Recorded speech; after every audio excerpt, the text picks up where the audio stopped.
महेश कुमार जी को अपनी पत्नी के देहांत के बाद अपने बेटे बासु के साथ शहर आना पड़ा, क्योंकि पत्नी के जाने के बाद वो एकदम अकेले हो गए थे। अब बेटा ही था जिसके साथ वो रह सकते थे और उनकी इस उम्र में सही से देखभाल हो सकती थी।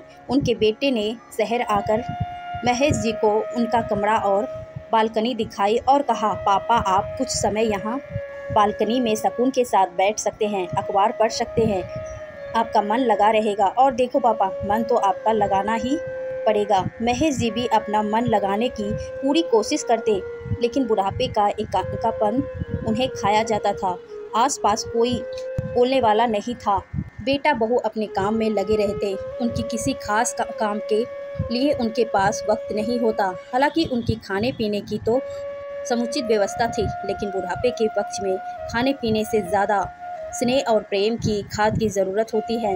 उनकी प्रेम की भूखी आंखों हमेशा अपने लिए उस प्रेम की तलाश में रहती जो बिना कहे उनकी व्यवस्था समझ सके, उनका दर्द समझ सके। वो एक ऐसा रिश्ता चाहते जो उन्हें वो निश्चल प्रेम और सम्मान दे सके, जो बचपन में एक माँ देती है और शादी के बाद जीवन भर जीवन संगनी। चूँकि इस उम्र और इन परिस्थितियों में दोनों ही बातें संभव नहीं थी, इसलिए वो हमेशा खिसखिसाए हुए और बुझे बुझे हुए रहते थे। कभी कभार पोते के साथ मन बना लिया करते, लेकिन वह भी अक्सर स्कूल की पढ़ाई में मन लगा रहता और एक छोटे बच्चे के साथ आखिर वह कितना वक्त बिता सकते थे। आजकल के बच्चे को तो वैसे भी स्कूल के काम और फ़ोन से फुर्सत ही नहीं है। दिन में या रात में जब सब घर में आराम कर रहे होते तो अक्सर उनकी आंखें दिल के बोझ से बुझिल हो जाती। दिल का दर्द आंखों से आंसू बनकर निकलता और गालों तक अपनी राह बनाकर निकल जाता। इस तरह से उनके दिन और रातें कट रहे थे। वैसे भी बुढ़ापे की सबसे बड़ी समस्या नींद का कम हो जाना होता है।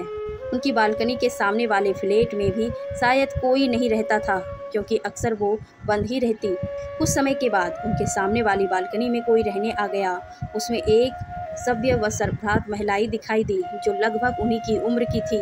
उन सर्वभ्रात महिला ने अपनी कामवाली को कुछ समझाया, कुछ पौधे लगवाए, कपड़ों के सुखाने के लिए रस्सी बंधवाई और एक आराम चेयर और एक छोटा सी मेज लगवा दी। इस तरह वो वीरान सी दिखने वाली बालकनी अब सजीव हो उठी, किसी के होने का एहसास देने लगी। महेश जी और उन सर्वभ्रात महिलाएं का आपस में गर्दन के इशारे से अभिवादन हुआ, क्योंकि दोनों बालकनी में दूर ज़्यादा थी, इसीलिए इशारों से ही बातें हो सकती थी। और यूँ भी तेज बोलकर बातें यहाँ शहरों में कहाँ हो पाती है। यहाँ तो हर इंसान अपने आप में मगन है, आसपास की किसी को कोई खबर ही नहीं है। अब तो महेश जी को अपनी बालकनी अच्छी लगने लगी। वो अब आराम से बैठ अखबार पढ़ते। सामने वाली बालकनी में छाई हुई वीरानी अब बसंत का रूप ले चुकी थी।